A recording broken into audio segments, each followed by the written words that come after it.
Hi guys! Welcome back again to my channel at for today's video nga ay may nagbabalik loob na isang loan app at ang daming ads na to na nakikita ko online kung saan saang platform. So siguro kayo din nakikita nyo. At base nga dito sa kanyang ino-offer online, ayan, nagpapaloan daw sila ng up to 50,000 pesos at pwedeng bayaran ng 12 terms. At every terms daw ay 4,542 lang ang babayaran pagka nag-loan ka ng 50,000 pesos sa kanila. At eto pa, o diba ang dami nilang ino-offer online. So dito meron din 50,000 pesos ulit. Pero sa may pang second loan yon. Sa first loan ay pwede ka daw makapag-loan ng 30,000 pesos. At ang pinakababayaran mo lang sa kanila ay 31,350. So, diba, napakaganda ng ino-offer dito. So, kung hindi mo pa kilala itong Quickla na to, ay talagang mapapa-install ka. So, kung hindi mo pa alam, ito ay na-revoke na at natanggalan na ng lisensya, pero hindi natin alam kung bakit ito ay nag-o-operate ulit. So, ito na-download ko nga pala siya sa may iOS, pero ito dati ay nakikita nga sa may Play Store. Gusto kong itry dahil baka totoo itong ino-offer nila, hindi kagaya dati,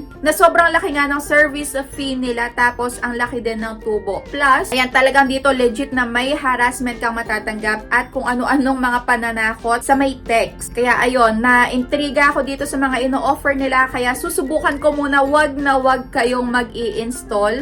Ayan, panoorin nyo muna yung video na to hanggang dulo. Wala lang para makita nyo lang kung ano yung bago dito sa may Quickla. Basta ayun, take note, wag kayong mag-i-install na to. Ayan, share ko lang sa inyo. Pero syempre, kung bago ka pa lang dito sa aking YouTube channel, ay wag mong kalimutang mag-subscribe at pindutin mo na din yung notification bell para lagi ka maging updated sa mga next uploads ko. At sumali ka na din sa aking Gcash giveaway. Every month yan at sa aking 2 cellphone giveaway. Kung paano sumali, kailangan lagi ka lang updated sa mga ina-upload ko dito at wag mo akong kalimutang i-PM sa aking Facebook page. At going back na nga dito sa may nagbabalik loob, as of now, ito ay may 4.2 na ratings at base sa kanila, ayan, mataas na pass rate para sa mga new users. Pero kung ikaw ay bago pa lang nga at hindi mo pa kilala itong si Quickla, wag na wag ka munang mag-i-install. Ayan, sinasabi ko sa'yo. At dito nga sa kanilang homepage, ayan, 50,000 pesos ang pinaka-maximum daw na pwedeng i-loan at 91 up to 180 days. So ayun, apply now na natin at syempre register. At ito yung mga hahanapin. Ayan, sa may know your customer information nila. Merong full name, gender, educational background, mother's maiden name, email address, residential, telephone, bank account, saka Facebook account name. So yan yung mga hahanapin dito sa may loob ng kanilang app. At syempre, bago ko nga in-next itong pagre-register ko sa kanila, chinek ko muna itong terms of service nila saka privacy policy. At naloka ako dito dahil bakit merong ganito? Ayan, bakit may nakalagay na pangalan ni Mocha Mocha? Naging Mocha Mocha si right, pero yung app na to ay Quickla. Ayun, medyo hindi nila na itama lahat-lahat nung nandun sa may app nila dahil ito nga ay kapatid ng Mocha Mocha. Ayan, kasi Sir Company. At hindi nga nila naalis yung Mocha Mocha. So ako nga dati ay meron na ditong account. Ewan ko lang kung bakit nawala dahil feeling ko pagka nag-login ako ulit dito is kikita ko lahat ng mga information ko na nilagay dati. So ayan, siguro dahil na-revoke, nagbago sila ulit. Kaya dito, naglagay ulit ako ng bago. Ayan, about sa personal info, employment info. So, hindi ko na isa-isahin yan. Pero dito, may bago pala sa kanila. Mamimili ka kung ikaw ay employed or not employed. Pagka pinili mo yung not employed, ay wala na pala ako ditong ilalagay na kung ano-ano pa. Pero dito sa may employed, hindi din sila mabusisi dahil ito lang yung hiningi nila sa akin. Company name, contact number, saka monthly income. So, yun lang. Dito, gusto ko talaga makita kung totoo ba yung mga ino-offer nila doon sa may ads nila. Pero, huwag talaga kayong mag-install nito. Share ko lang itong nagbabalik loob nga na to na Quickla dahil ang tagal ko na, ilang beses na ako nakakita ng ads nila. Kaya napagdesisyonan ko nga na reviewin ulit. So, dito sa may not employed at employed, mamimili ko lang sa monthly income ng, ayan, above 8,000 pesos lang. Or below 1,000 pesos yung income. At dito na nga, ayan, 3 guarantors or co-makers ang kailangan dito. or 3 contact references. At yung mga ID, ito pa rin, same pa din naman. At dito na nga tayo sa my bank card, e-wallet at online bank, same pa din sa dati. Ito na nga yung pinaka-exciting part kung bakit ko to din-download ulit. So dito ay na-intriga nga ako dahil 3,000 pesos yung na-aprobahan sa akin. At may nakalagay dito, 3 terms, 4 terms, at 5 terms. Ibig sabihin ba, 3 months, 4 months, at 5 months? Or 3, 4, 5 bayaran itong 3,000 pesos na to. Ayan, sige. Mukhang ewan ko lang. Sige, check muna natin itong 3 terms. Pagka 3,000 ang ilaloan ko, tapos 3 terms ang pinili ko, ito yung pinaka-details. Mahahati sa 3 pagbabayad. So, yung unang pagbabayad ay 1,500 at yung pangalawang pagbabayad ay 1,500 ulit. Pero, ayan, meron ng kasamang 45 pesos na interest at service fee na 405.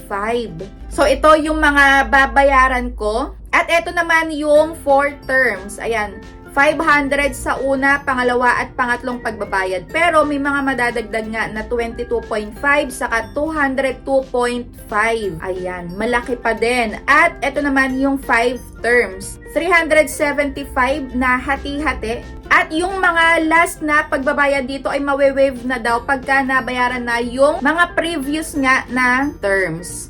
Syempre, sinubmit ko na. Pero natakot ako sa may 3,000 pesos dito. Gusto ko yung pinakamababa lang muna. Ayan, 1,500. Ayan, natakot pa eh, no? Kung mapapansin nyo naman dito, wala akong nakitang na makakaltas dito sa may 3,000 pesos na to in case na ito yung kuhanin ko. Buti na lang, ito, chinek ko yung kanilang disclosure statement. So, lagi, pagka mag-apply kayo ng loan online, i-check nyo yung disclosure statement dahil nandyan nga yung loan details. Pero yung iba din, wala kasi eh. So, dito sa may Quickla, sa may disclosure statement nila, nakalagay, if ever na 3,000 ang kukuhanin ko, ay mayroong 1,620 pesos na service fee. Napakalaki. At ayun, 0.1% per day, which is 3 pesos per day ang magiging tubo. So ayun, napakalaki. At ang monthly effective interest rate ay 3.64%. So ayun, kaya binabaan ko 1,500. Dito i-check natin yung disclosure statement ulit. Ayan, sa may 1,500 na iloloan ko, ang pinaka-service fee ay 405. Ayan, yung unang pagbabayad ay 15 days. Hindi naman siya 7 days. Every 15 days yung mga pagitan sa kanila. Dito, talagang hati-hati naman, kaso napakalaki ng tubo. So, nung sinubmit ko nga, ayan, akala ko wala ng facial verification. So, dito pa lang pala yun. After nun, saka palang mag-facial verification at eto na nga yung lumabas sa aking account. Waiting na lang. Kaso, ayun, buti na lang. Ayan, hindi ako na-aprobahan. Siguro dahil yung selfie ko dito, nakaganon pa ako. Ayan. Tapos medyo malabo. Ayan, nakakaloka talaga tong Quickla na to. Ayan, depende sa inyo kung magpapaakit pa rin kayo dito sa mga ino-offer nila. Dahil ang daming ads nito talaga online. Kaya kung ako sa inyo, wag na kayong papasok ulit dito sa may Quickla dahil baka sumakit lang lalo yung ulo nyo. So dito is, chinek ko nga yung ratings nila. Dito sa may ratings and reviews sa may app nila. So ito yung sabi. Ayan, 5 star for awareness. In an order dated April 11, 2024. Ayan, the SEC, Securities and Exchange Commission nga, has canceled the lending license of Copperstone Lending, which operates online lending platforms. Ayan, Quickla, Poco Cash, Blue Peso, Peso Forest, Mocha Mocha, Peso Buffet, and Load Cash for its unfair debt collection. Hindi talaga nila dito dinidisclose kung magkano talaga yung makakaltas at kung magkaano talaga yung pinakamadadagdag sa may babayaran mo sa kanila. So, ayun, pagka mag-check kayo dito ng ratings, dun kayo lagay sa may most critical dahil yun talaga yung mga totoong naka-experience na ng paglo-loan sa kanila. Yung iba kasi dito kaya 5 star yung nilalagay, ayan, dahil hoping sila na maaprobahan agad yung kanilang loan application dito. So, dito nga legit pa din na wala pang, ayan, due date mo ay makakatanggap ka na ng kung ano-anong harassment, ayan, pananakot. Kagaya na sabi dito, harassing client and threatens the client. So, kaya kung ako sa'yo ay wag mo na nga talagang itry. Dahil marami pa naman talaga dyang magagandang loan apps kagaya ng GCash, ayan, GLoan, S-Loan, Maya, Tala, Bilis, ayun, doon kayo mag-apply. So, wag na sa may ganitong klase ng Ola dahil, ayan, na-revoke na nga to in the first place. Pero, kung na-try nyo nga ulit itong Quickla na to, ay i-comment nyo na din dyan para mabasa ng iba kung ano yung experience nyo sa kanila. So, ayun, thank you for watching and see you on my next vlog.